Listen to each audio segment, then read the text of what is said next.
días a todos y a todas. Desde la Universidad de El Salvador, la Facultad de Filosofía, Historia, Letras y Estudios Orientales y el doctorado de Historia, nos encontramos hoy para la defensa de la tesis titulada Mujer, Familia y Patriarcado en Argentina, 1950-1960, prácticas y transformaciones socioculturales, a cargo de la tesista doctoranda María Rosa Figari, cuyo director es el doctor Alejandro Herrero.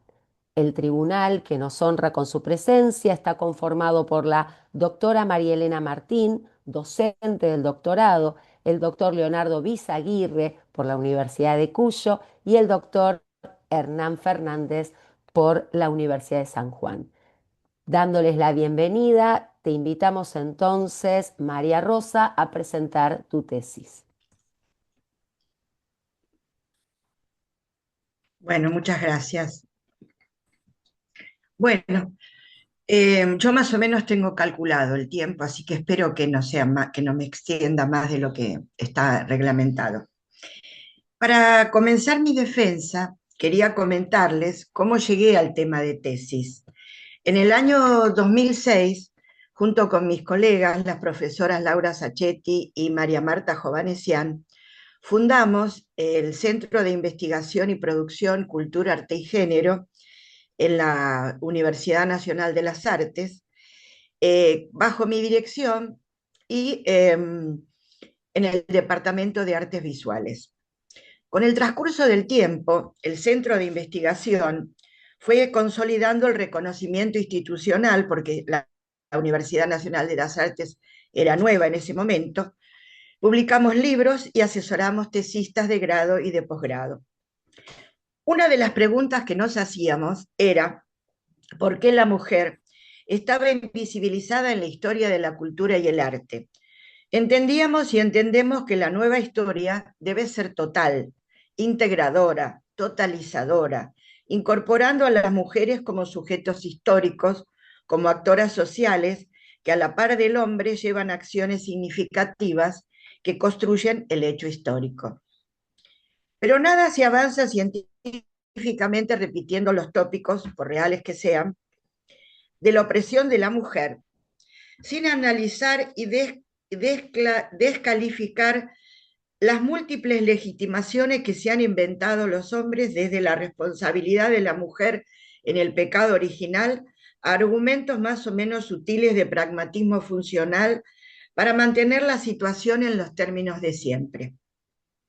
El estudio de la mujer supone, en un marco de acción, el hogar, el mercado laboral, pasando por la distribución de su tiempo entre el ocio y el trabajo, como controladora y administradora, en buena parte, de la reproducción biológica y social del contexto, reconstruyendo todo su sistema de valores específicos, espacio, tiempo, relaciones, derechos, deberes, que implica la llamada cultura de la mujer a lo largo de la historia.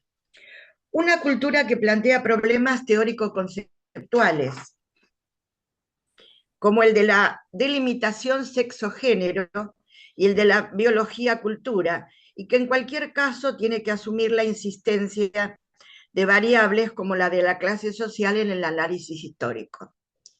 De allí surgió la necesidad de analizar el rol de las mujeres en la sociedad argentina durante las de 1950 y 1960, desde las prácticas y las transformaciones socioculturales.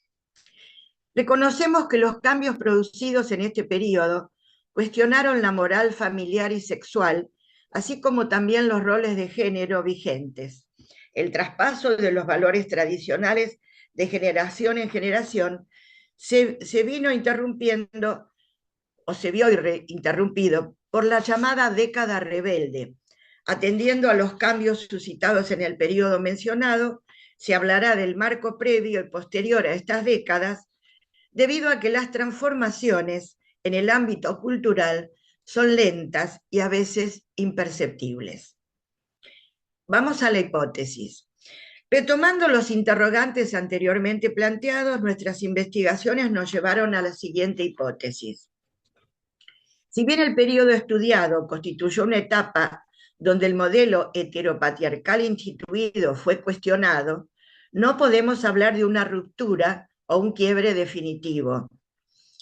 Del síndrome de la mujer hipócrita que se refleja en las fuentes analizadas como retrato de una época, se pasa a la mujer empoderada en sus derechos cívicos, con el justicialismo, para culminar con el síndrome de la mujer maravilla, que se va a consolidar luego en la década del 70 y el 80 en nuestro país.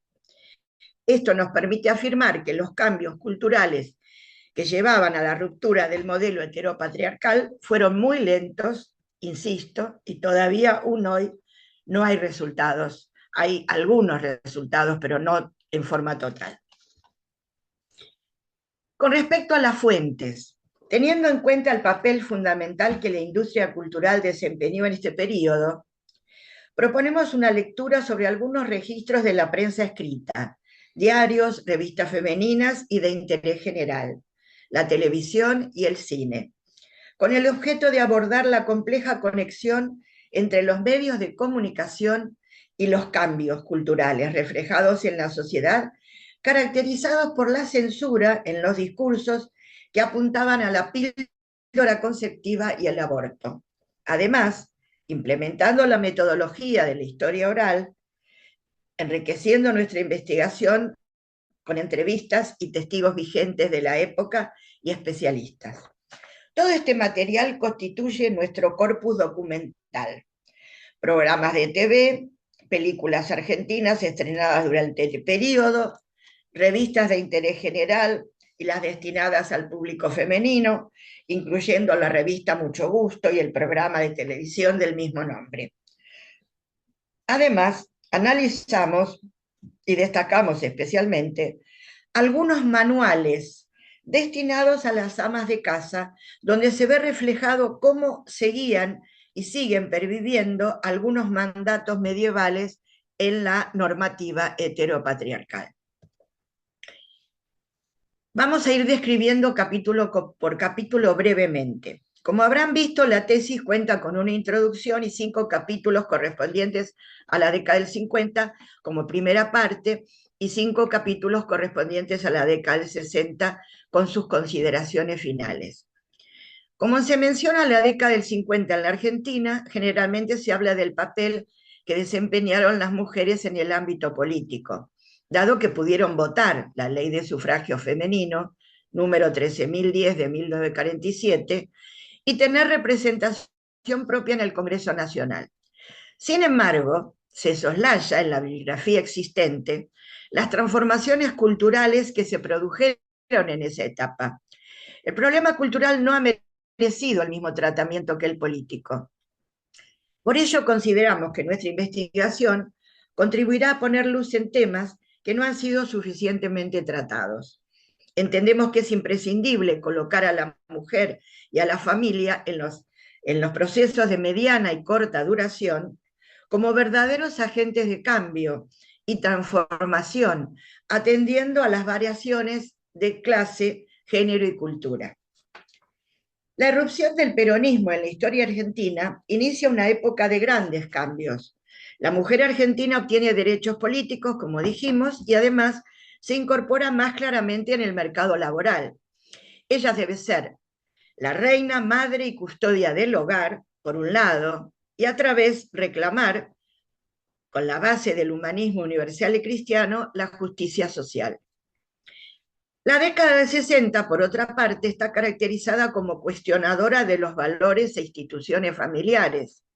Precisamente vamos a investigar acerca de las costumbres, evaluar la llamada modernización de las mismas y los cuestionamientos a los valores familiares. La década del 60 nos remite a un arsenal de imágenes relacionadas con la píldora anticonceptiva, la liberación sexual, el movimiento hippie, las consignas del Mayo francés, el feminismo, etc. En todas ellas hay un cuestionamiento a la moral sexual y familiar vigente. Pero en este marco, ¿cuáles fueron los cambios producidos? Los cambios y las transformaciones culturales, como dijimos, son más lentos y a veces, como dijimos también, resultan imperceptibles. Sin embargo, en un proceso de larga duración, podríamos atrevernos a afirmar que durante la década del 50 la mujer incorpora derechos y la sociedad sufre una profunda transformación en cuanto a cómo se concibe la familia como núcleo fundante. En el marco de la incorporación de los derechos para las mujeres, los niños y ancianos durante la vigencia de la Constitución Nacional de 1949, sumado a los derechos del niño concebido fuera del matrimonio. Nos referimos a la Ley de Filiación Extramatrimonial número 14.367 de 1954. Se suma a ello los principios de la justicia social. En la década del 60, en cambio, la sociedad sufre una gran inestabilidad institucional a partir de gobiernos débiles y de golpes militares. La sociedad y la familia también se transforman, pero no se logra definitivamente lo que se proclama en el resto del mundo. Revolución sexual, entre comillas, mujer liberada, entre comillas, amor libre, entre comillas, son eslogan que comenzaron a cumplirse en el resto del mundo, pero en la Argentina solo llega a sectores medios, pero se sigue proclamando, sin embargo, los principios de la llamada Revolución Argentina sobre la patria, la tradición y la familia. Los sectores más humildes no tuvieron acceso a esos cambios, sufriendo desocupación y miseria. En el capítulo 1 hablamos de la construcción de la identidad femenina desde la década del 30 al 50 a través de las revistas y crónicas de la época. Comenzamos a analizar desde la década del 30 porque en ella se producen múltiples cambios respecto a la situación de las mujeres. Las migraciones, la participación en el mercado laboral, la prostitución. Vale decir, hay un conjunto de valores que evidenciaron las discriminaciones y las desigualdades de género. Nos propusimos releer ese momento desde los testimonios de las revistas femeninas, analizando los dispositivos de enunciación y la organización de sus enunciados y enmarcándolos en las convenciones de interpretación propias de ese momento, pleno de tensiones. A través de la revista Para Ti, entre 1935 y 1945, y más allá de los géneros textuales, bajo un estilo imperativo y autoritario, leemos un mandato conservador que ha afectado a toda una generación de mujeres que se construyeron en función del otro y no de sí mismas. Esto trajo aparejado frustración, neurosis y resistencia, convirtiéndose en mujeres que a la larga fueron funcionales al modelo planteado por el síndrome de la mujer hipócrita, es decir, responder con máscaras. Tomando en cuenta el nivel discursivo del código social de la revista Para Ti, la mujer debía armar su propia máscara para enfrentar los mandatos cotidianos y la llegada del esposo al hogar, convencida de un imperativo naturalizado por el modelo patriarcal hegemónico. Esto la llevaba a considerar que el destino supremo era el matrimonio y que de ningún deseo propio debía sacarla la esfera doméstica, es decir, tenía que estar en la esfera doméstica. Hay intertextualidad en estos análisis que hicimos entre la publicidad, el cine, la fotonovela, que da cuenta de un dispositivo de producción y de circulación correspondientes a una etapa expansiva del mercado. De esta manera, viendo las propagandas, la mujer se saca el corset físico que se le ponía generalmente cuando se vestía, pero pasa a tener un claro corset simbólico. En el capítulo 2 se destaca el manual de las nuevas normas sociales. Aclaramos de entrada que entre las fuentes le damos mucha importancia a los manuales que aparecen a lo largo de toda esta etapa. Y aparece un manual que se llama la Biblioteca de Normas Sociales, Biblioteca de la Mujer Moderna, que fue importante profundizar, sobre todo por la producción discursiva que circulaba para disciplinar a la mujer y como aporte significativo para corroborar la hipótesis de mi trabajo. Observamos que el principio de simulación es constante. Las mujeres deben disimular aún con otras mujeres. Todo el tiempo deben estar atentas a no cometer ningún error con el fin de no ser desvalorizadas o descalificadas por una sociedad que vive de la hipocresía. Estos manuales de normas y pautas para vivir en sociedad han sido consultados a lo largo de los tiempos. Funcionaron como marcos regulatorios y legitimantes de conductas, en algunos casos de disciplinamiento, para lograr obtener a cambio una aprobación del resto de sus congéneres. Argentina estaba atravesando, como dijimos, una etapa de cambio y transformaciones en las conductas y las normas sociales ligados a los avatares políticos. En el capítulo 3 tomamos el desarrollo de la moda en la Argentina. En este capítulo mencionamos la figura de Eva Perón y su influencia en la moda cuando ella se desempeñaba como primera dama. Su figura no era conocida en el ambiente de las casas de alta costura, por lo que muchas veces tuvo que recurrir a la compra de productos importados. La relación de las casas de alta moda, digamos, con Eva Perón, despertaba siempre recelos en las señoras pertenecientes a la élite aristocrática de Buenos Aires. Sin embargo, pese al odio de las clases altas de la Argentina, su figura trascendió el ámbito local y se destacó en el ámbito europeo a partir del viaje que ella realiza a España y a Italia como primera dama. En el capítulo 4, que se titula El Estado justicialista igual Estado de bienestar, durante las presidencias de Perón, podemos decir que las dos presidencias se manejaron con planes quinquenales que priorizaban y ordenaban la acción de gobierno. Además de estos planes, se institucionaliza el movimiento justicialista, se consolida la tercera posición y establece las bases del Estado justicialista a través, como dijimos, de la Constitución de 1949. Su antecedente inmediato fue la Declaración Americana de los Derechos y Deberes del Hombre de 1948. Vale decir que la Argentina entra en sintonía con los principios de la posguerra europea y con América Latina. Con respecto a Perón, es importante señalar que ella es una de las promotoras de los derechos de mujeres, no solo desde el punto de vista político, sino también desde la nueva actitud que debían tener las mismas con respecto a la política.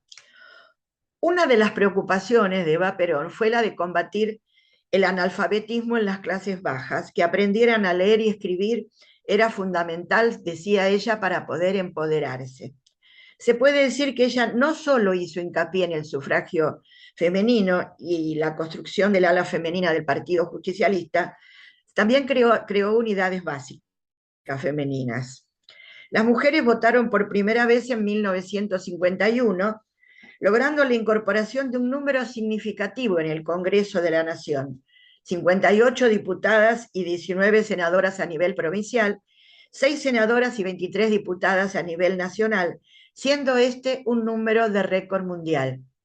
Por otra parte, crea la fundación que lleva su nombre con el fin de cambiar la idea de beneficencia por la idea de justicia social. Pero los avances que en materia de derechos estableció el justicialismo para las mujeres, a través de medidas concretas, pese a esos avances, la heteronormativa patriarcal todavía continúa vigente. En el capítulo 5, las comunicaciones en un mundo de cambio, tomamos el cine del primer periodo peronista, que va de 1946 a 1955. Esto trajo aparejado a lo largo de la historia opiniones diversas y un tanto esclerosadas, que asociaron de manera directa la actividad cinematográfica con la actividad partidaria y la censura política. Haciendo un relevamiento de la política en el sector cinematográfico, se puede afirmar que la intervención estatal no incidió de manera significativa en las formas o en los contenidos o de los largometrajes de ficción.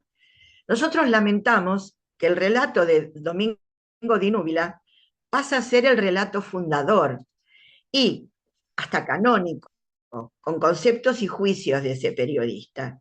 Pero a partir de la década del 90, se generaron una serie de textos que expresaron una lectura más compleja de lo sucedido durante el primer peronismo.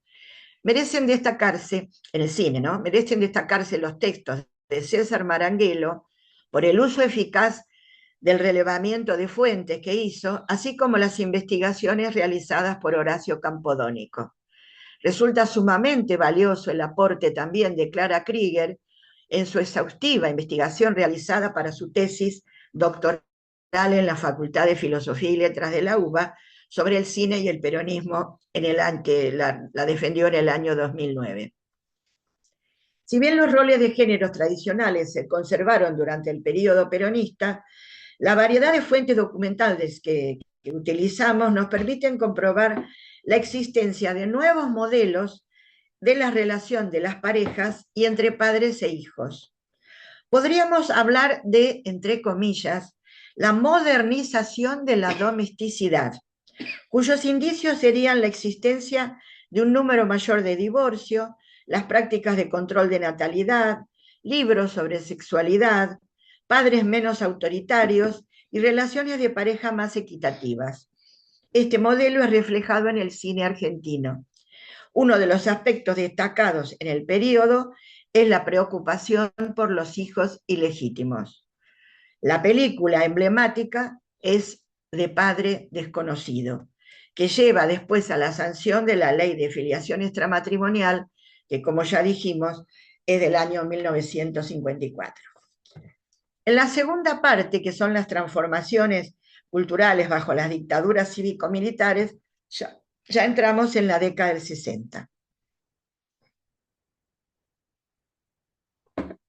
En este capítulo ahondamos en la realidad imperante durante los años 60 en la Argentina. La realidad local recupera ideas medievales durante los procesos militares y la sociedad responde a un imaginario foráneo.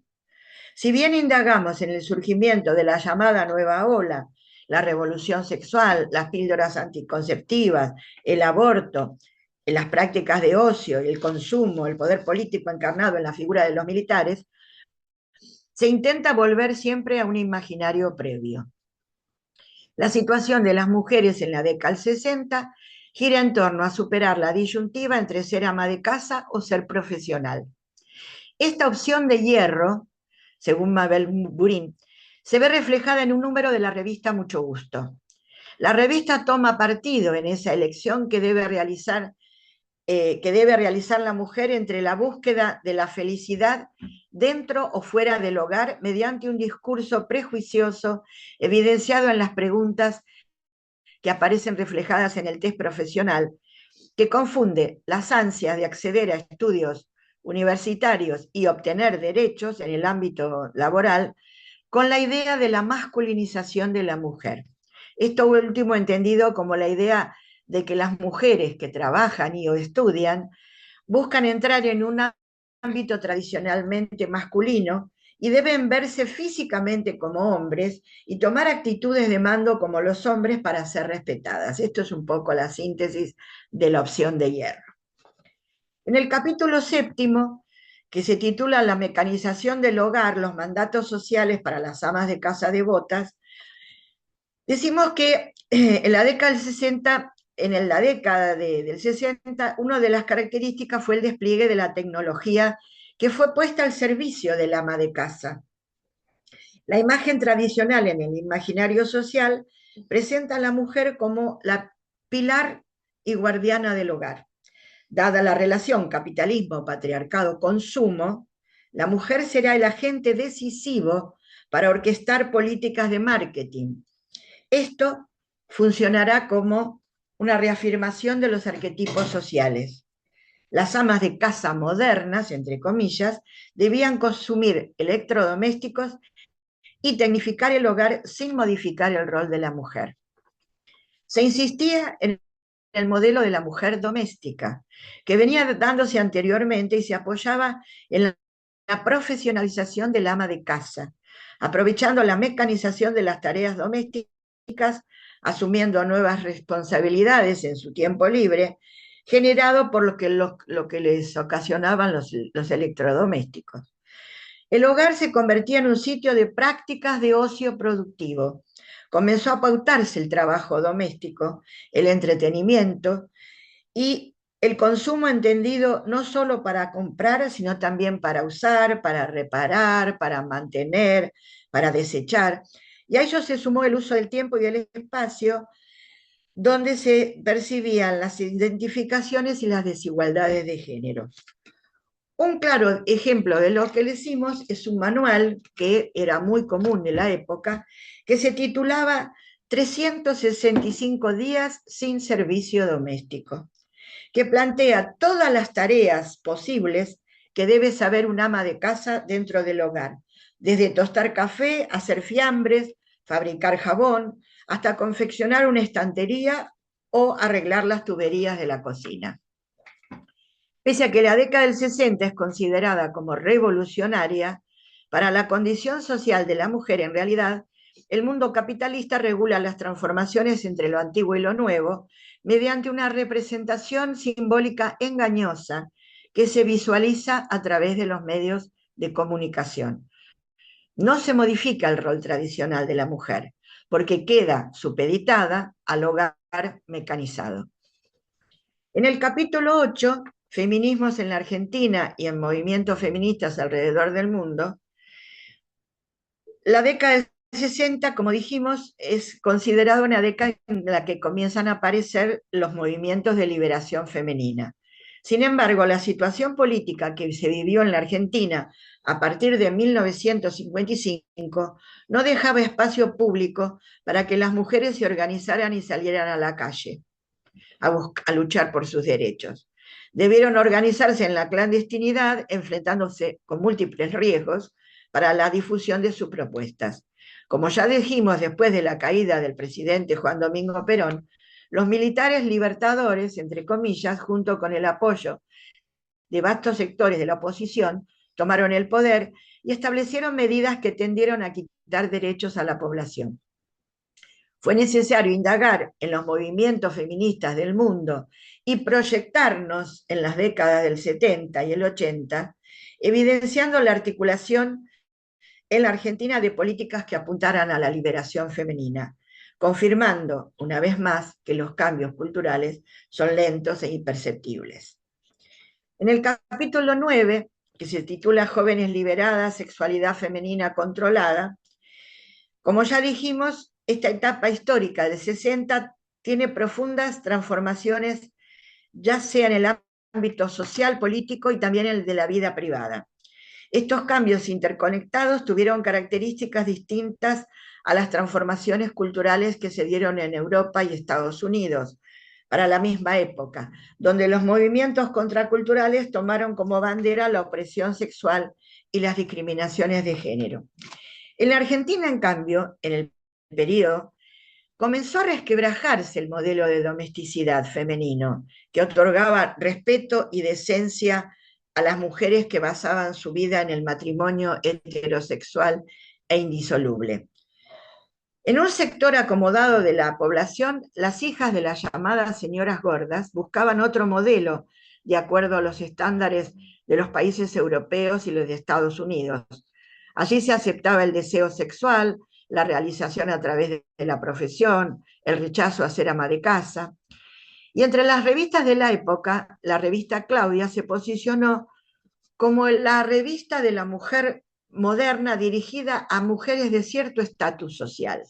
Era la lectura y consulta permanente de las clases altas. La revista Claudia tenía en ella, se reflejaba en ella los mandatos que seguían vigentes bajo un manto de nueva modernidad, pretendiendo cambiar todo para que nada cambie. La posición de la revista era por momentos muy ambigua.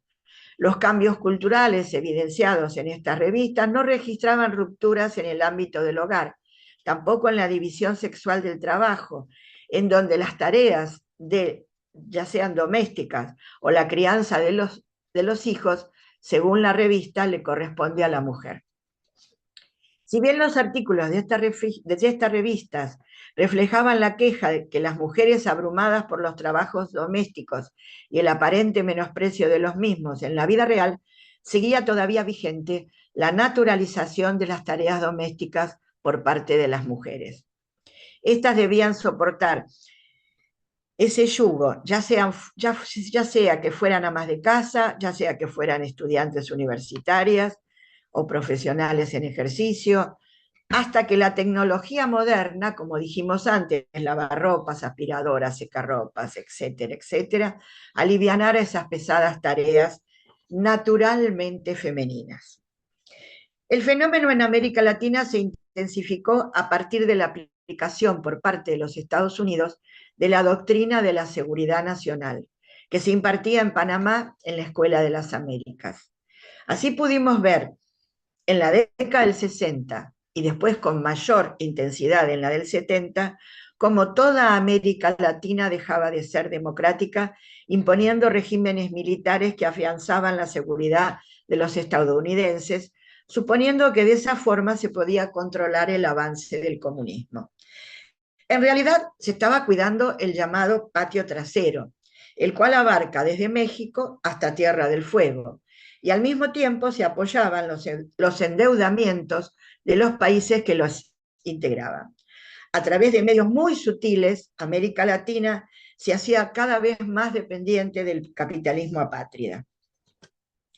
En el capítulo 10, ya viene la conclusión y las reflexiones finales, vamos del síndrome de la mujer hipócrita al síndrome de la mujer maravilla, que es el retomar lo que dijimos de nuestra tesis.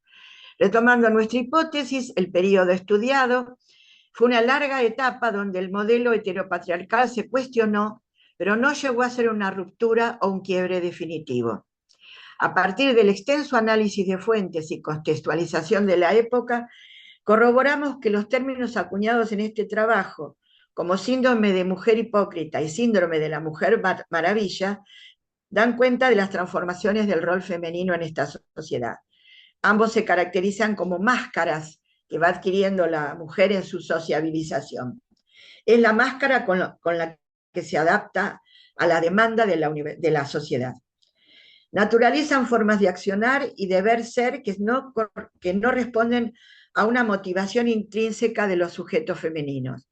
La máscara evoluciona desde una mujer que acepta su subordinación al hombre, discreta, suave y delicada en sus gestos, pasando por la opción de hierro en la década del 60, donde debe elegir entre ser profesional, esposa y madre, para culminar con la mecanización del hogar, teniendo que ser mujer maravilla en todo lo que puede, resolviendo todas las problemáticas. La mujer maravilla debe estar dispuesta a seducir y motivar al hombre como esposa, una madre que tenga bien cuidado a los niños, una profesional destacada, enfrentándose a la superposición de roles y tareas. Todo esto nos permite afirmar nuevamente que los cambios que llevarán a la ruptura del modelo heteropatriarcal vigente fueron muy lentos y aún hoy se mantienen resabios de ese modelo. Para terminar, si se me permite, quiero hacer los agradecimientos a los miembros del jurado por las acotaciones, por las sugerencias que me llevaron a reflexionar y hacer las modificaciones pertinentes que tuve que hacerle a la tesis. Quiero hacer un agradecimiento especial a mi director de tesis, el doctor Alejandro Herrero, que me acompañó en este último tramo de la tesis. Quiero hacer un homenaje a la anterior directora de tesis que tuve, que fue miembro del posgrado de la Universidad del Salvador, que es la doctora Cristina Minutolo de Orsi, que no está con nosotros en este momento. Quiero también agradecer a mi actual colega y asistente Brenda Alvarellos, que fue la que me ayudó a recopilar y hacer todo el trabajo de recopilación de imágenes y de textos, y a una anterior colega, asistente, María Sol Herrera, que también ahora no está conmigo en este momento, pero que fue la que me ayudó mucho durante el periodo de acopio de fuentes y acopio de imágenes. Desde ya les agradezco muchísimo a todos. Muchas gracias, María Rosa. Ahora, si les parece, vamos a pasar a la instancia de preguntas y comentarios del tribunal.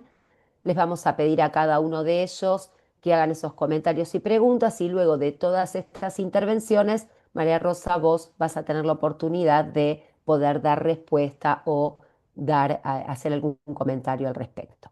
Si les Bien. parece, comenzamos por la doctora María Elena Martí.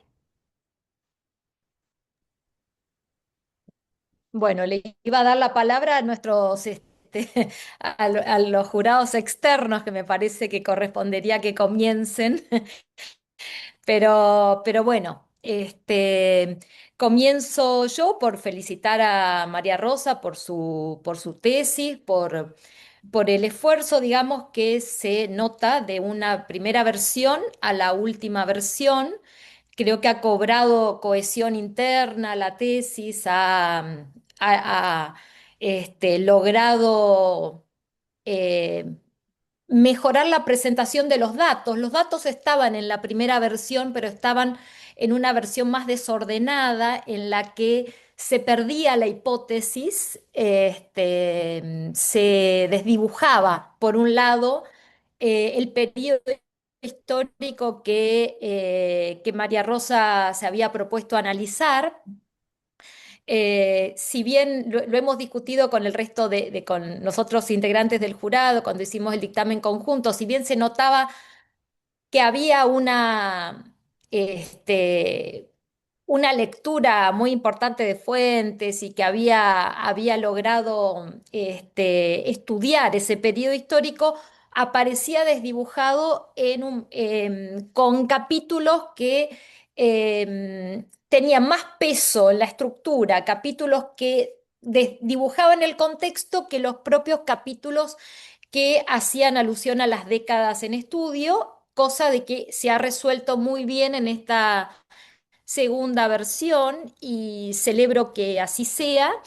Bueno, en realidad, comentarios no tengo específicamente preguntas para María Rosa. Me parece que ha resuelto bien las sugerencias que le hemos podido formular. Simplemente quizás algunas cuestiones para seguir pensando, porque uno en las tesis siempre abre nuevas preguntas, ¿no? Para futuras investigaciones, para demás.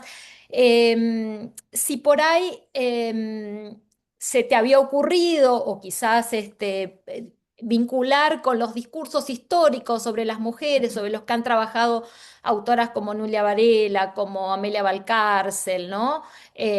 Como Celia Amorós, el discurso de la excelencia, esto que vos trabajás como en la década del 60 con la vuelta de los regímenes burocráticos autoritarios, eh, como ese discurso de la excelencia que emerge como una reacción al discurso de la igualdad, que, digamos, a nivel mundial surge en el siglo XIX, ¿no? Como una reacción al primer feminismo. Ujú. Y que entonces quizás pudiera ser interesante tener una lectura con esa literatura, como un diálogo, ¿no? Que permita, en todo caso, reforzar algunas de las conclusiones que vos sacás sobre la época. Otras cuestiones que se me ocurren, digamos, que también puede tener como un diálogo interesante con tu trabajo, es el texto de Agnes Heller sobre la vida cotidiana, ¿no? Que un poco profundiza algunas de las prácticas que vos mencionás y que por ahí te permitiría como tener también algunas otras preguntas orientadoras de futuros trabajos, que me imagino que está en tu intención seguir trabajando, digamos, sobre estos temas. Entonces me parece que por ahí, más que preguntas sobre tu trabajo, te haría como un poco apertura de otras posibles entradas, ¿no? Siempre. Y después otra cosa que por ahí yo, en términos generales, le pondría como un poquito de un signo de pregunta, ¿no? Porque Argentina ha sido uno de los primeros países del mundo en adoptar el término feminismo a principios del siglo XX, ¿no? Eso lo documenta bien Dora Barrancos Sí, Ya en 1903, 1904, 1903 fue la primera tesis sobre feminismo en la Facultad de Filosofía de la UBA.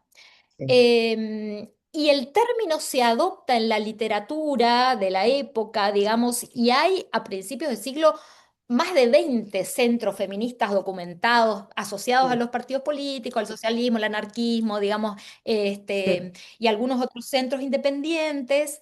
Entonces, y además eso continúa a lo largo del tiempo con distintas modificaciones y claramente desde que se sancionó la ley de sufragio femenino, también ahí hay un liderazgo, digamos, hay una cuestión interesante ahí que quizás no esté del todo remarcada, que es la presencia del Partido Peronista Femenino, que tenía sí, una conducción independiente al partido peronista, ¿no? Al partido justicialista. Evita era la lideresa absoluta de ese espacio y las delegadas censistas las eligió ella, no se le eligió nadie, digamos. Fue una construcción política independiente que creo que configuró también la participación política de las mujeres, más allá de que, digamos, que la tesis está claro que está orientada hacia la vida cotidiana, hacia recuperar las prácticas de lo que le ujú, pasaba a las mujeres en su vida cotidiana, me parece que eso también configuró una diferencia respecto de otros países en los que no hubo una institucionalización de un liderazgo femenino tan potente como el que ha tenido Eva en la historia argentina. Entonces, quizás como para matizar un poco ahí, pareciera como que se desdibuja un poquito eso que marca también un deber, digamos, más allá de que el peronismo no avanzó, ¿no? En términos de lo que podría ser una agenda feminista, en términos de lo que eh, esa agenda fue configurando a nivel internacional, como la década del 60 la tercera ola del feminismo genera una agenda que en todo caso impacta un poco más adelante, en los 70 en la Argentina, ¿no? Un sí, poquito después de sí, tu periodo de análisis. sí, De todos modos, me parece que hay como unas prácticas propias de Argentina que, en todo caso, fueron también generando una subjetivación distinta de las mujeres argentinas a partir de la impronta del peronismo. ujú. Pero bueno, me parece que muy interesante tu trabajo. Muchas gracias por tu aporte al conocimiento de temas que quizás estaban más invisibilizados. Y sugiero que para la presentación final de la tesis no saques la parte de las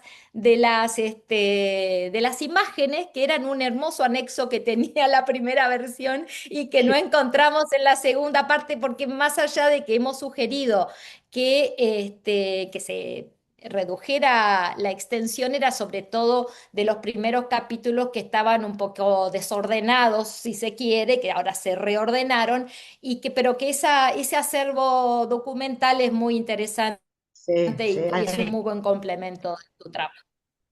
gracias, Gracias. gracias. Leonardo Bizaguirre, por favor.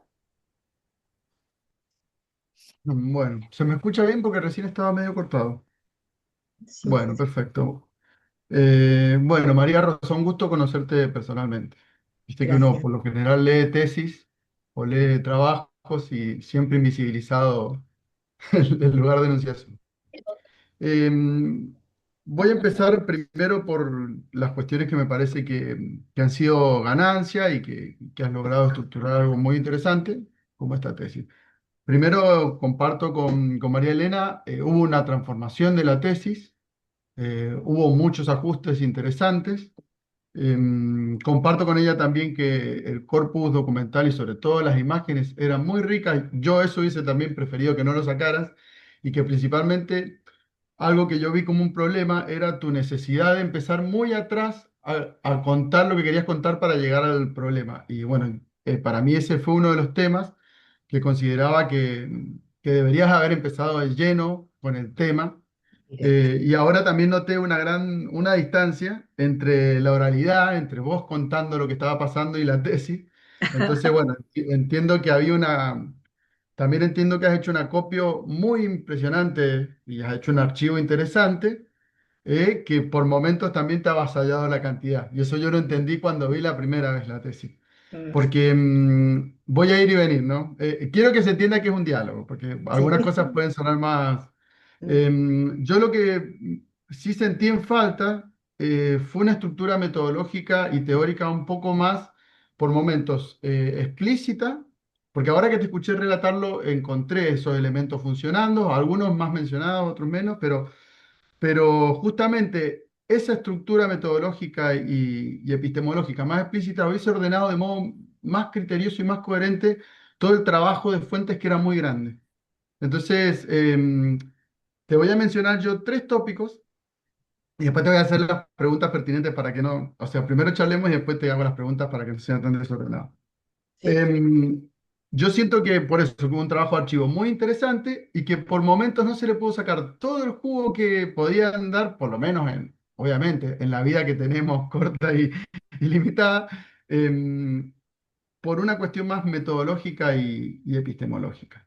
Entonces encontré tres conceptos que se van articulando en la tesis que a mí me parecían interesantes, que es el lugar de enunciación, que uno lo mencionabas de algún. Sí, creo que estaba así como lugar de enunciación, la idea de dispositivo, y por último, algo que está muy ligado al concepto de síndrome, a mí me parece que la estructura categorial fundamental, que es el paso de los tipos de síndrome, ¿no? La mujer de hierro, la mujer maravilla, me parecía que eso era ganancia y había una estructura teórica muy interesante ahí, propiciada por la propia lectura del archivo, entonces era muy rico. Ujú, Pero me pasaba que yo entendía que no siempre estaban jugando del todo en el análisis. Entonces, muchas veces encontraba análisis que hacías en la descripción de distintas fuentes. Por ejemplo, me remito a una para recordar ahora, pero cuando trabajabas con el tema de la filmografía del 60, mm, por ejemplo, había algunas cuestiones interesantes cuando pasás, por ejemplo, a películas como La Cuna Vacía. sí. Entonces, para mí ahí había muchísima potencia para trabajar en lugar de enunciación y no estaba desarrollado. Porque, por Mm, ejemplo, pasaba rápidamente a las películas donde sí trabajaban a la mujer en el ámbito familiar o doméstico, a estas películas donde empieza a girar en torno a la figura del varón y esa construcción social y económica del varón como médico. Pero justamente el ámbito de la medicina tiene uno de los espacios de mayor feminización del trabajo, en el ámbito de las enfermeras y todo eso sí. precarizado, ocultado, y yo decía, ese tipo de cuestiones eran las que yo veía, che, pero acá, si estuviese más claro la construcción del lugar de enunciación, cómo se dan esas tensiones, cómo funciona un dispositivo, porque en todo caso acá lo que nosotros podríamos mencionar como dispositivo no son las prácticas, sino la mujer. Sí, La mujer es el dispositivo, que después está en lucha por lugares de enunciación. Un lugar muy fuerte, heteronormado, pero que también tiene a su interior intenciones. Y después lugares femeninos o feministas, en el caso, porque no son lo mismo, donde también hay tensiones. Entonces, poder haber mostrado quizás esas cuestiones. Que yo, de vuelta, no te lo digo como una crítica tremenda, sino que yo veo que ha sido un acopio tal que darle orden a todo eso ya es importante. Entonces, como son algunos elementos. Pero bueno, esos tres conceptos a mí me marcan esa idea. Por ejemplo, el de lugar de enunciación, que está muy trabajado en la filosofía latinoamericana, el de dispositivo en Foucault, que mm, también se podría haber sacado mucho más jugo, ujú, sobre todo porque el dispositivo funciona disciplinando. Entonces, lo que había en toda la estructura de la tesis era un lugar de disciplinamiento de las prácticas y la corporalidad y la subjetividad femenina, que se iba ahí como torsionando por las luchas femeninas, pero que no llegaba a romperse como bien mostraba en tu hipótesis. sí. Y el último concepto, que también me llamaba la atención, que hubiese sido interesante desarrollar, es el de Máscara, porque Máscara lo trabaja también Fran Fanon, ¿no? Y eso me trae a algo que sí a mi primera pregunta. ¿Por qué en la estructura teórica y metodológica vos excluís la raza en el análisis de la mujer? Siendo que la triple interseccionalidad de clase, género y raza es una de las formas teóricas y epistemológicas más fuertes para analizar el movimiento de las mujeres. Mm, Justamente porque vos muchas veces marcabas esta cuestión de cómo la estructura heteronormada y lograba que la mujer tuviese que disciplinarse con esa máscara para poder sobrevivir. Y yo decía, bueno, pero justamente, y sobre todo en la década del periodo justicialista, es donde la raza implosiona como categoría. Recordemos la idea de cabecitas negras, por ejemplo, ¿no? Sí, sí. Entonces, mi pregunta es, ¿por qué excluís la raza? Esa es la primera, ¿no?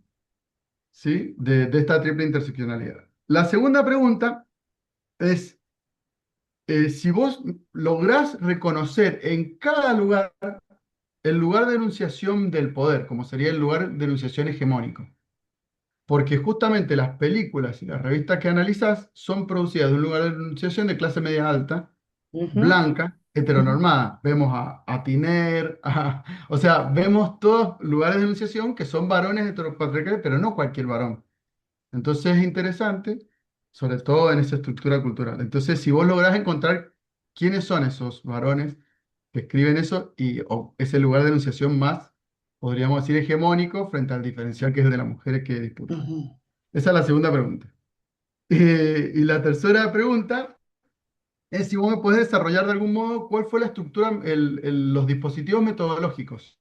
Específicamente que vos escuché uno, que fue el de la historia oral, pero me gustaría saber específicamente porque eso me costó en la tesis encontrarlo bien claro. Yo supongo porque estaban operantes y no sentiste la necesidad del todo de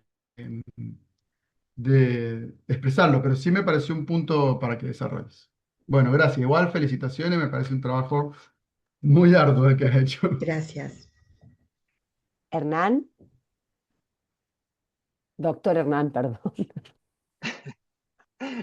Gracias, gracias, doctora Laura. Bueno, felicitaciones, María Rosa. Me sumo a las felicitaciones del tribunal.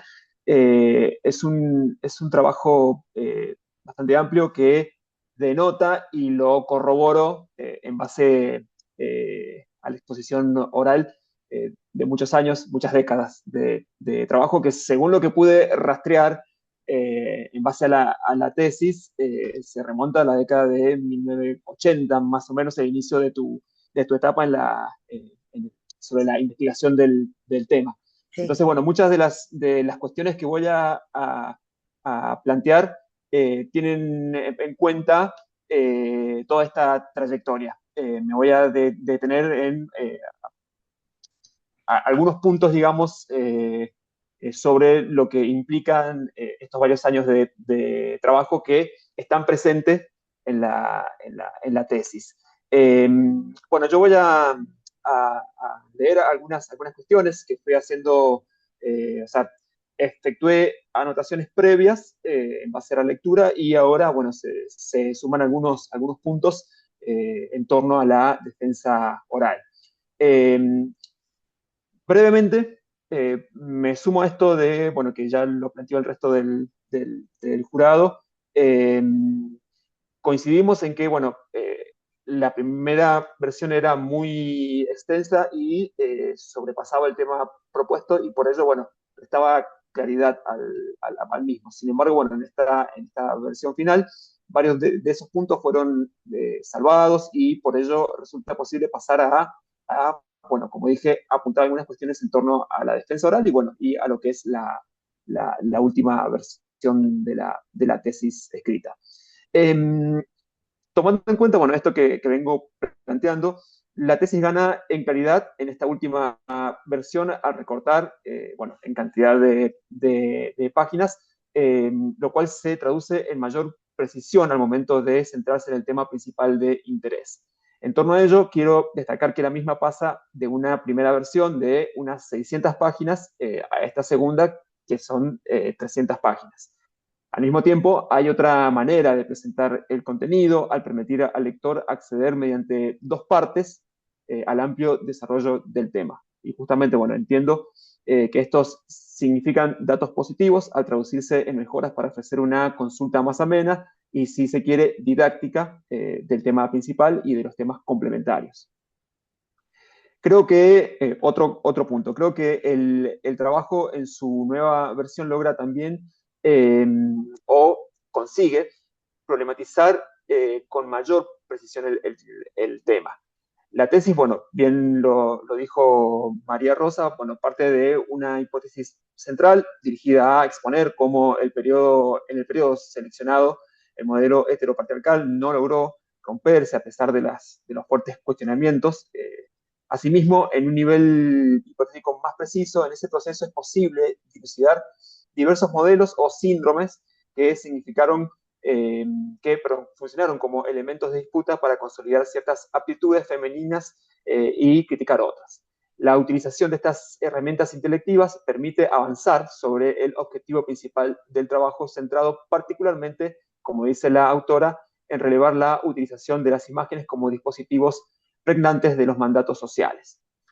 De allí que, acertadamente, el interés radique en reconstruir cosmovisiones, vida cotidiana, culturas, etc., proponiendo para el respectivo abordaje la utilización de un corpus documental conformado principalmente por películas, programas de televisión, series, noticieros, telenovelas, revistas, periódicos, bueno, una amplia cantidad de fuentes, bueno, sobre las que me voy a detener en los puntos siguientes. Otra cuestión, justamente, en torno al corpus documental. La tesista, como dije, evidencia amplio conocimiento, bueno, lo digo yo y lo dice el resto del jurado.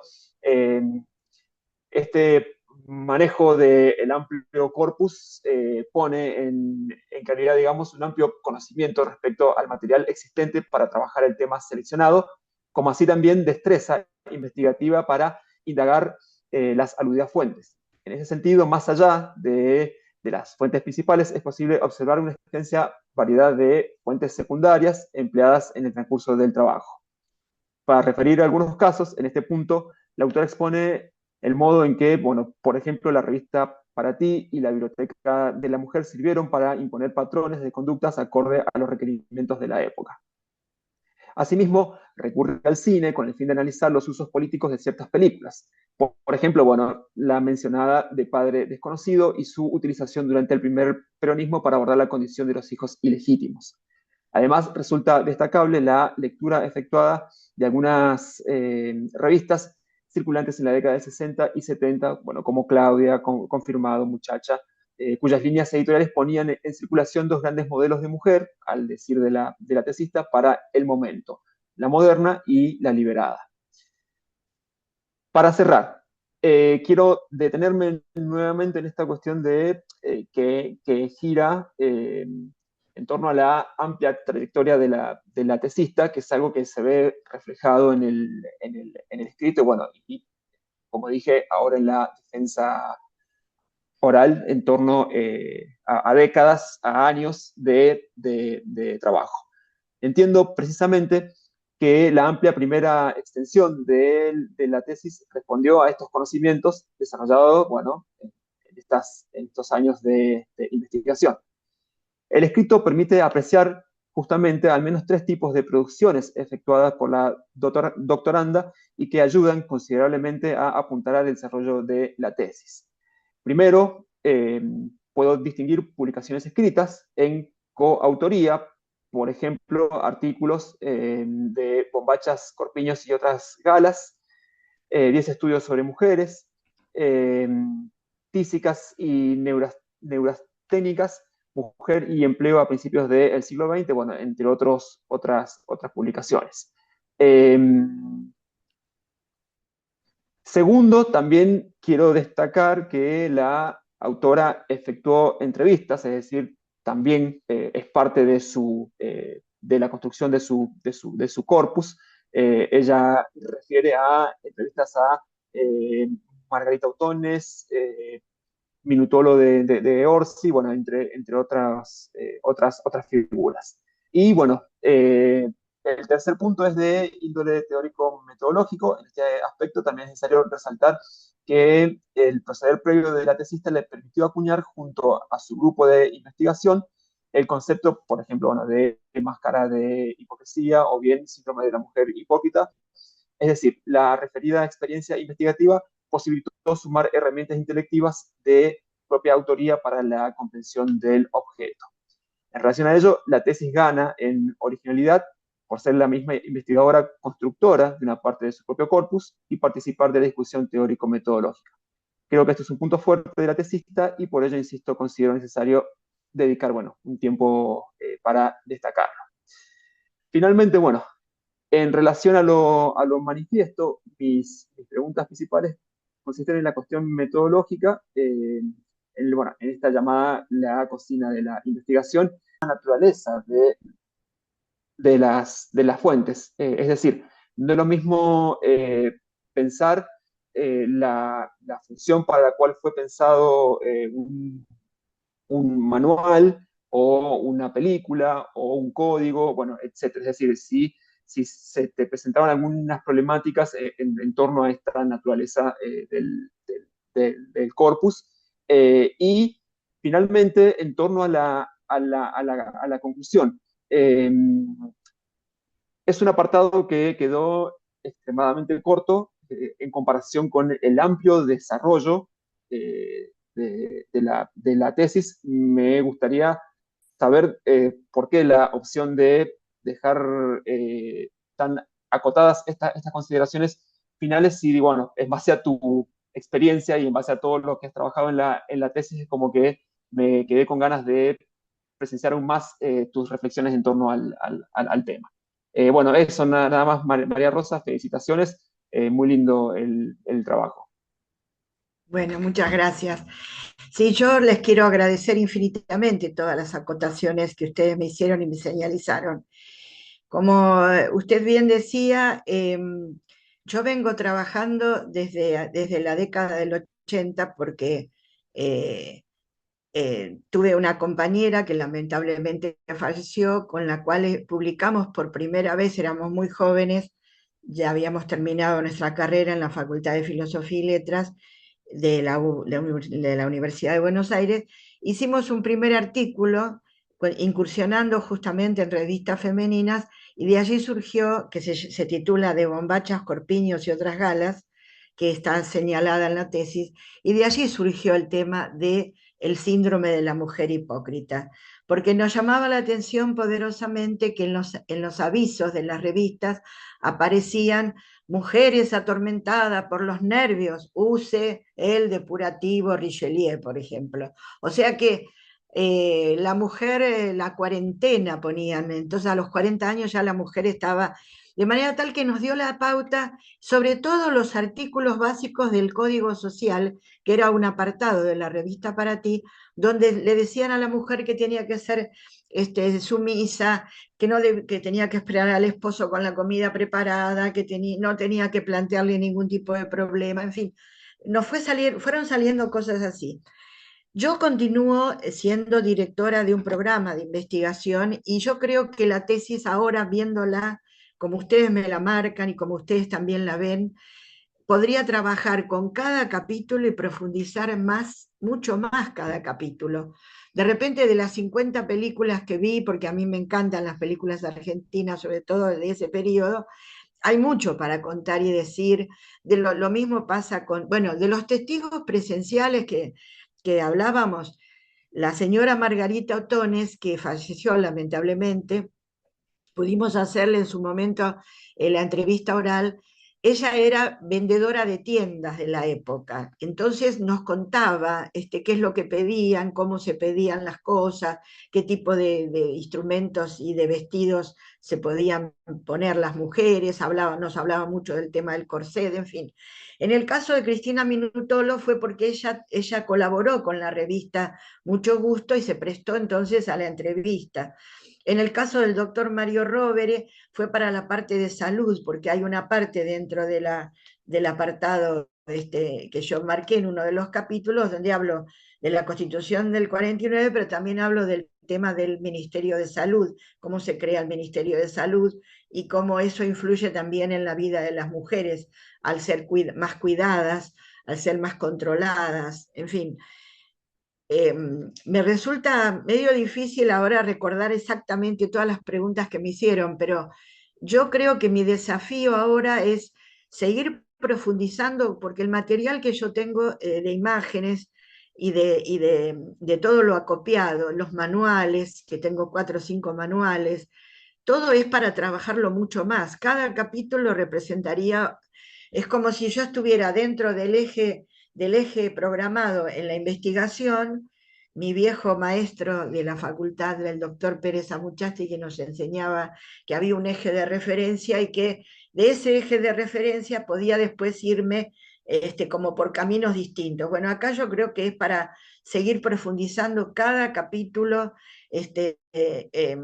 y utilizando mucho más todo el material que yo he logrado acopiar. Si no lo logro hacer yo, lo van a hacer mis discípulos, porque el programa de investigación está institucionalizado dentro de la Universidad Nacional de las Artes, pese a que yo el año pasado me jubilé, pero de todas maneras sigo dirigiendo a los que están trabajando en el programa. Seguirán ellos, porque hay mucho, como ustedes bien marcan. Me costó mucho acopiar, tal vez esta erudición de acopio de material se lo deba a la anterior directora, que insistía mucho en que buscara, y que no me quedara solo con las fuentes de tipo político, sino que me metiera en lo que realmente yo soy, que es trabajar. Yo daba historia de la cultura y el arte en los dos departamentos de historia, de la Universidad Nacional de las Artes, así que era una materia que también me permitía utilizar todo este material. Con respecto a ver, ¿qué otra pregunta que me... Con respecto a la metodología, utilicé la metodología de la historia oral, por un lado, pero también el tema de la metodología que yo aprendí, la aprendí del doctor Pérez Amuchastegui, que fue mi gran mentor en su momento cuando yo terminé la Facultad de Filosofía y Letras. Lamentablemente lo perdimos, falleció en el año 83 y para mí fue una pérdida fundamental. Después, la doctora Cristina Minutolo de Orsi también influyó mucho en mi carrera. En el seminario del posgrado estuvo dando clase la doctora Daisy Rípoda Sardaná de Mariluz Urquijo, que también fue profesora mía en la carrera de Historia de la facultad. En fin, yo me fui nutriendo de ellos.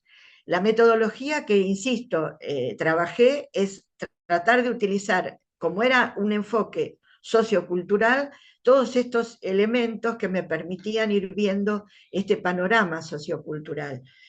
Por eso no me metí mucho con el tema de la raza que me marcaba el doctor Bizaguirre, porque al principio yo lo digo, bueno, marquémoslos en cuestión de sexo, perdón, de clase, género y me olvido de algo, eran 3 elementos que marqué al principio.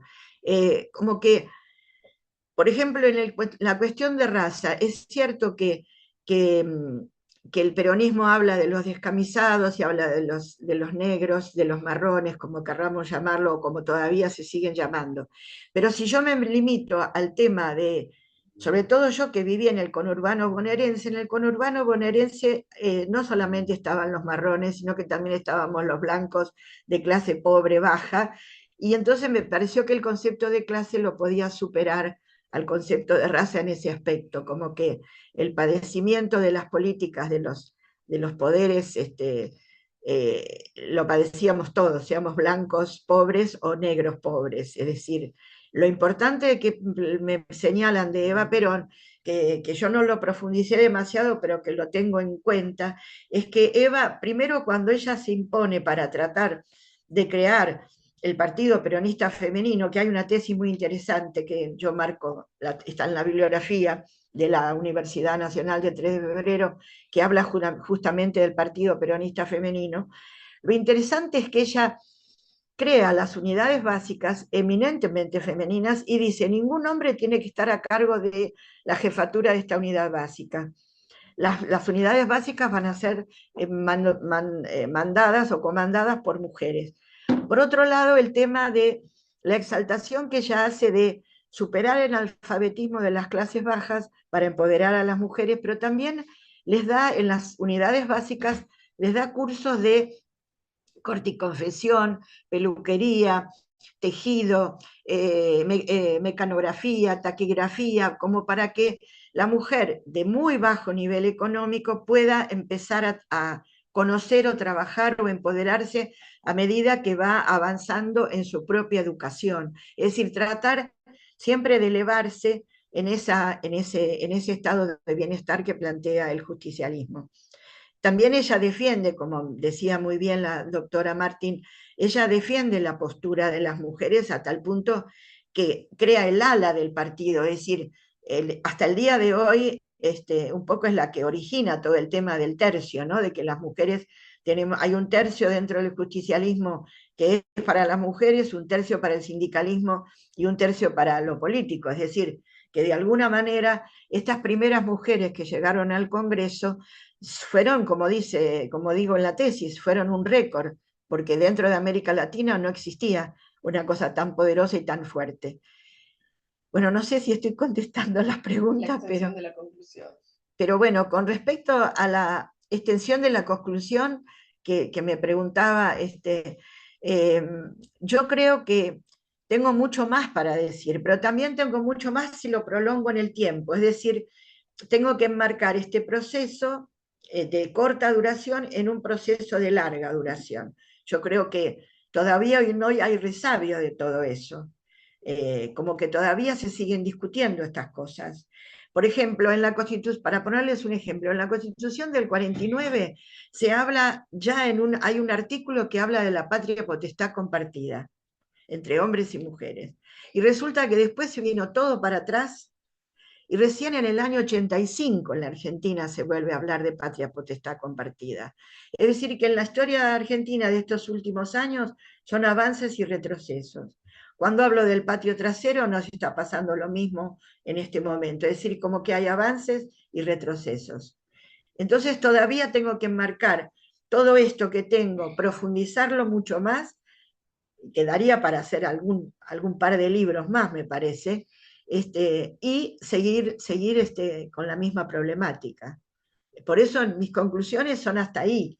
Tal vez no quise prolongarlas porque entiendo que ahí me estaría metiendo en los otros años posteriores, en la década del 70, que hay mucha bibliografía también, y en la década del 80, que también hay mucho más, hasta llegar hasta ahora.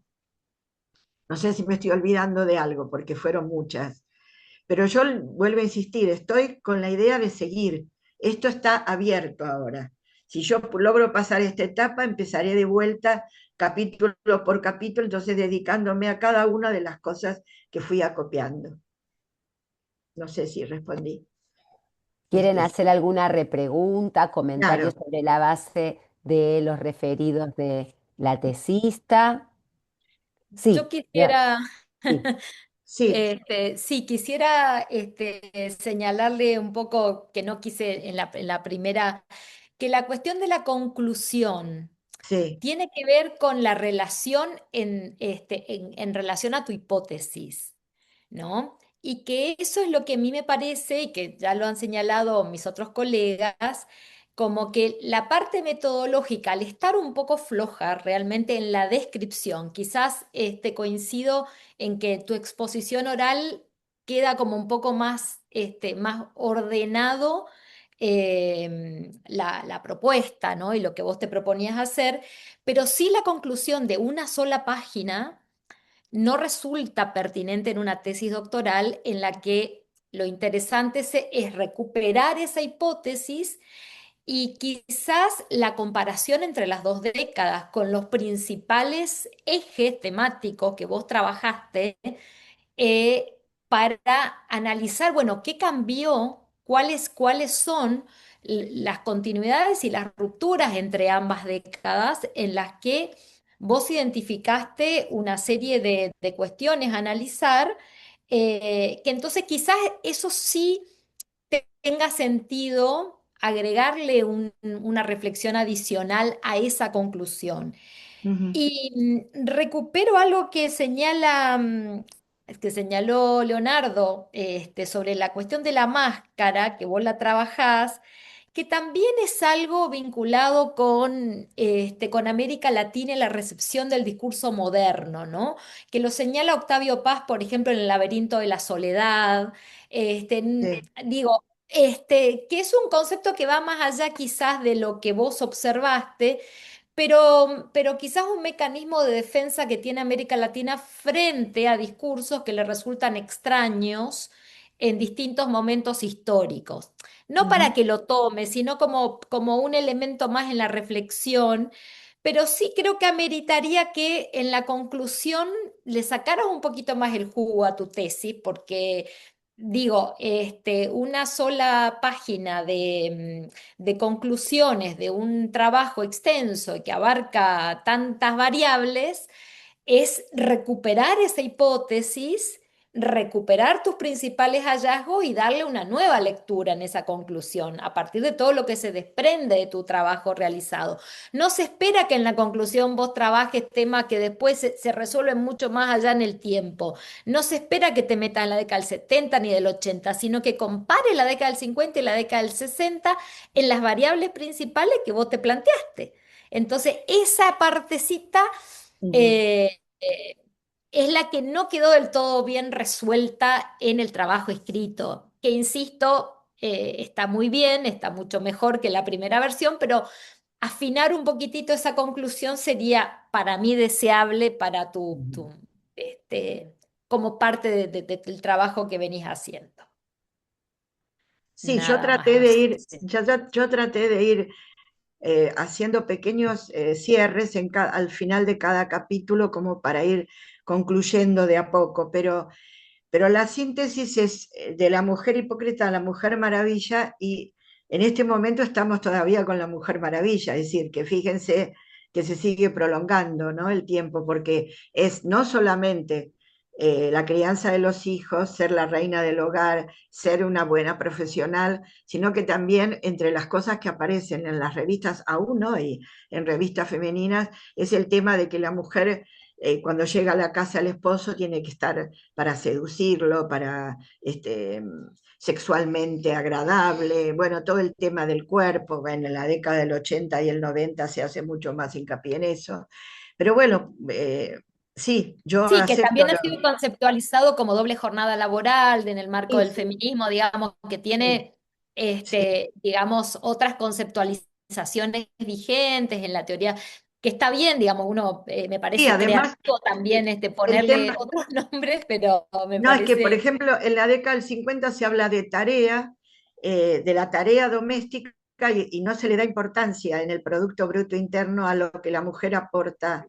Y recién en la década del 60 se empieza a cuestionar que tarea puede ser convertido en trabajo doméstico, y entonces sí entraría dentro de los cánones a considerar para considerar que la mujer también aporta al Producto Bruto Interno de un país, en fin, hay un montón de elementos que fueron cambiándose. Ahora, en la década del 60, evidentemente, hay como una cosa retrógrada en cuanto a que estamos asestadas todo el tiempo con golpes militares, ¿no? Todo eso, yo no me quise meter específicamente en el plano político, pero si uno va a tomar la década del 60, solamente tenemos el gobierno de Frondizi y el de Ilia, pero que son gobiernos que no están legitimados por toda la población, porque hay un partido que está totalmente proscripto. Entonces, son legales, pero no tienen legitimidad total de la población.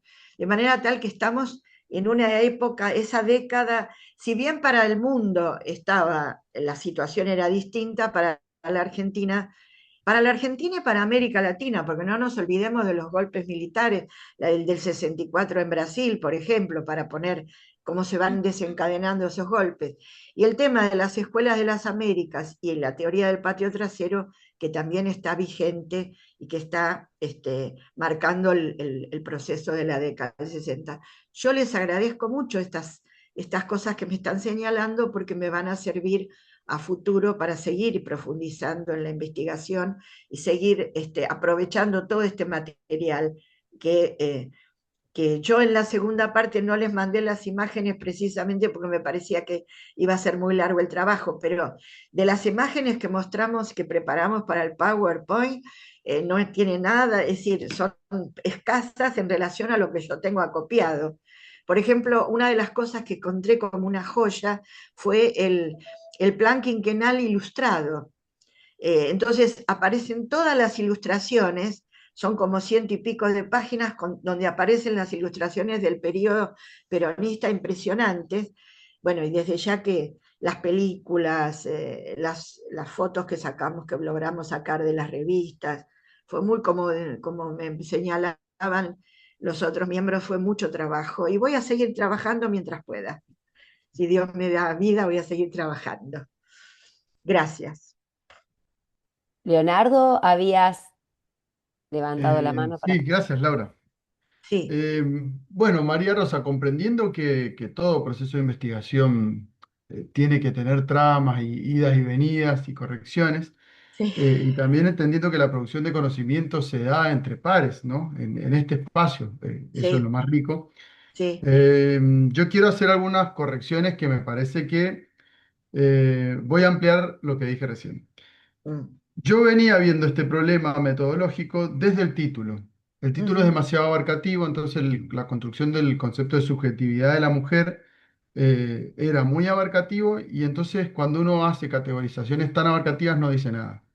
ujú. Segundo, la categoría de clase no subsume la de raza, y eso es No es un trabajo muy importante que se ha dado en Latinoamérica, que muy bien María Elena traía a colación. Yo no me quería meter en toda la discusión modernidad, posmodernidad, pero que en Latinoamérica es muy fuerte y que tiene mm, muchísima incidencia en las sí, mismas tramas que vos mencionabas. Y bueno, María Elena te contaba de la construcción del feminismo en Argentina a principios del siglo XX. Y sí. desde ya está esa discusión de la raza. Entonces a mí me parece que no la subsume. Vos mencionaste muy bien tu lugar de enunciación y me parece que ese es uno de los problemas que yo encuentro. Entonces, para mí el problema principal es que metodológicamente la tesis no está bien construida. Ujú, Todo lo que te dije, la tesis tiene muchas cuestiones muy positivas, pero justamente eso no está bien construido. Y eso repercute también en lo que te decía Hernán. Vos tenés un repositorio de fuentes muy amplio ujú, que si vos lo trabajaras metodológicamente, comprenderías que cada repositorio necesita un proceso metodológico propio. Y entonces, hacer una tesis doctoral puede ser de las revistas, puede sí, ser de las películas, sí. puede ser de las imágenes. Entonces, vos has abarcado todo el repertorio y no has podido ordenarlo porque para mí, estructuralmente, la metodología de base nunca estuvo ordenada, porque discúlpame, pero una persona no es una metodología. Entonces, vos te puede haber formado una persona que tiene muchísimos conocimientos, pero no es una metodología. Y tu trayecto tampoco es una metodología. Una metodología es una estrategia que se utiliza en cada disciplina para abordar un objeto de estudio. Entonces, eso no está muy claro. Y por eso te decía yo que el acopio es muy grande, pero muy desordenado. Y finalmente, así como el título no está bien construido, la conclusión no está bien concluida. Y justamente la conclusión es donde tenés que aparecer vos, donde vos decís lo que pensás. Y está, o sea, el tema es ese, mirá, no es que no esté, en la tesis está. Lo que pasa es que no está ordenado, y no está ordenado justamente porque no hay una metodología clara y una epistemología que esté de base que lo ordene categorialmente, que diga, bueno, este concepto es más importante que este más este, y bueno, todo lo que te decía María Elena, sería muy bueno plantearlo como preguntas y como líneas en la introducción y como conclusión. Ujú, Eh, Porque ahí está la cuestión, me parece más insuficiente por ahí, o que para seguir trabajando, o sea, yo apelo a esto, vos lo vas a seguir trabajando, tenés una gran pasión y un gran trabajo ya realizado. Ordenarlo sería darle al lector estructuras más complejas, porque se pierde todo lo que estás trabajando porque no lo ordenás categorialmente, esa es la cuestión. ujú. Más allá de que tomes la razón o no, no. Esa era una pregunta que yo te decía, che, ¿por qué no está nada más? Porque es una discusión de feminismo. Pero sí yo veo eso, de que no está muy clara la metodología, y bueno, preguntándotelo Hernán, no supiste responder. Dijiste, bueno, la metodología es como yo me formé. El trayecto de formación no es una metodología. La No, metodología, no.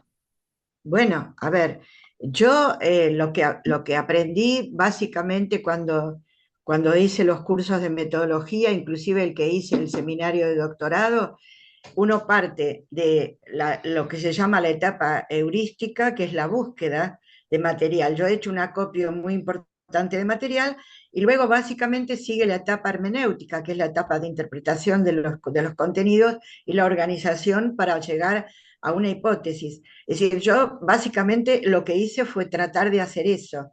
Tal vez en el acopio se me fue yendo demasiado la cosa en acopiar tanto material y en tratar después de organizarlo. Por eso sería una cosa demasiado extensa. Pero básicamente yo me manejo con eso, con ese material. Ujú. Eh, eh, Perdón, eh, y quería hacerte una pregunta más, y sabés sí, otra cosa que me queda, que a mí me sí, hubiese gustado que en la conclusión vos lo dijeras, porque seguramente lo tenés ahí, o sea, em, la hipótesis plantea que se van produciendo rupturas, pero que no logra desestructurar no. y la pregunta no está respondida. O sea, vos en la conclusión tendrías que haber dicho, esto no pasó por esto. Y Sí, no, eso, claro, simplemente lo dejo como abierto. Es como claro, que, pero no, pero vos haces un trabajo muy mm, fino, desarrolla, o sea, te tenés que afirmar, en la conclusión es tu lugar de enunciación, ahí te afirmas. claro, de Y ahí afirmar, claro, sale esta mujer del conurbano bonaerense blanca diciendo, esto no pasó por esto. Y claro. es tu lugar para que vos firmes, ahí ya no le tenés que pedir permiso a nadie. La conclusión Ujú, es el lugar donde vos hiciste todo tu trabajo, que te avalan todos tus años, donde decís, ujú, bueno, pero yo digo esto, esta es mi claro. afirmación, por esto no pasó. Y ahí lo después venimos y discutimos todo, porque esa es la producción de conocimiento, pero hay que ponerse en el lugar de afirmación. Bueno, eso, yo quería acotar eso nomás. Bueno, muchas gracias. Bueno, no sé, Hernán, si tenés algún comentario para hacer o alguna afirmación. No, Entonces, no, no, si, está bien. si les parece, entonces nos vamos a retirar del espacio. Van a quedar solo las personas del tribunal para deliberar y una vez que tienen el dictamen, por favor, nos avisan. Sí, así nosotros volvemos a ingresar para dar lectura. ¿Les parece? Bueno, ahora vamos a pasar a la instancia de lectura del dictamen por parte del presidente del tribunal. Así que lo escuchamos, doctor Fernández. Muchas gracias. Procedo a la lectura. Ciudad Autónoma de Buenos Aires, 30 de octubre del 2025. Dictamen tesis doctoral, María Rosa Figari, título del trabajo, Mujer, Familia y Patriarcado en Argentina, 1950-1960. Prácticas y transformaciones socioculturales. Jurado, doctora María Elena Martín, doctor Leonardo Bizaguirre, doctor Gabriel Hernán Fernández. Voy a ir detallando por punto. Punto 1. En la primera revisión efectuada por este tribunal, coincidimos en que el desarrollo de la tesis cobró una extensión que sobrepasaba el tema propuesto y por ello restaba calidad al mismo. En esta versión final, varios de esos puntos fueron salvados y por ello resulta posible pasar a apuntar algunas cuestiones de cara a la defensa oral y al propio escrito según las últimas modificaciones. 2. Tomando en cuenta lo señalado anteriormente, la tesis gana en claridad en esta última versión al recortar en cantidad de páginas, lo cual se traduce en mayor precisión al momento de centrarse en el tema principal de interés. Entendemos, estos significan datos positivos al traducirse en mejoras para ofrecer una consulta más amena y didáctica del tema principal y los temas complementarios. 3. El trabajo recorta mejor la estructura espacio-temporal, pero a nivel investigativo se maneja de modo intuitivo y no logra desplegarse en forma más metodológica sistemática. La metodología es insuficiente y eso repercute en toda la tesis, en el trabajo de archivo, la selección de fuentes y análisis crítico de la misma. Realiza un acopio de conceptualizaciones, pero la misma no se ven claramente operantes en el análisis de las fuentes. A su vez, la revisión de la literatura no es exhaustiva y deja fuera de discusión a autoras claves que previamente han abordado el tema propuesto en la tesis. En torno a las conclusiones, entendemos que la brevedad del apartado no se condice con el amplio desarrollo del tema efectuado en los diversos capítulos. En torno a ello, no recupera la hipótesis ni responde con una síntesis lo planteado en ella ni en los objetivos. Asimismo, la conclusión no se desprende de los argumentos planteados, faltando entonces balances o comparaciones entre los marcos temporales abordados, décadas de 1950-1960. La conclusión es el lugar donde la autora puede efectuar reflexiones en torno a su amplia trayectoria sobre el tema. En este sentido, consideramos que desaprovecha una oportunidad para desplegar su conocimiento reflexivo obtenido en base a la experiencia investigativa. 6. A su vez, persisten cuestiones de formato marcadas previamente y que no se tuvieron en cuenta en la versión final de la tesis. Así, por ejemplo, las citas de más de 40 palabras deben diferenciarse del cuerpo del texto mediante márgenes y o tamaños de fuente. Sugerimos entonces para trabajos venideros tener en cuenta normas de citación, entre ellas APA, Chicago, etc. En Mm, virtud de lo expuesto previamente, el jurado entiende que la nota final es 7. Bueno, muchísimas gracias. Bueno, si les parece, le felicitamos entonces a María Rosa y les damos la palabra Felicitaciones. a su director. Felicitaciones, doctora. Gracias, Felicitaciones, felicitaciones, María Rosa. gracias. Felicitaciones, María Rosa. Gracias, Alejandro, por todo el acompañamiento. Gracias.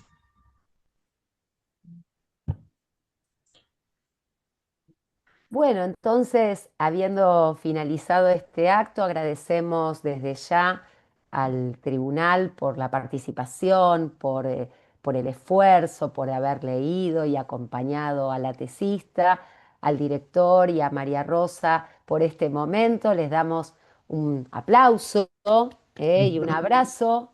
Esos son Gracias. los momentos donde uno piensa, bueno, ¿quién la abraza ahora a María Rosa para felicitarla? Ahí está, muy bien, para, para que gratifique todo ese recorrido. Y bueno, parece que todo el tribunal estuvo de acuerdo con que las conclusiones fueron breves porque van por más, ¿no? Hay mucho más por recorrer. Así que bueno, en este cierre entonces, vuelvo a agradecer este, a la dirección, Alejandro, que me convocó para coordinar este momento, agradecerles por la participación y damos así por finalizado este acto. Felicidades, doctora. Gracias. Muchísimas gracias a todos. Bueno, Felicidades. gracias.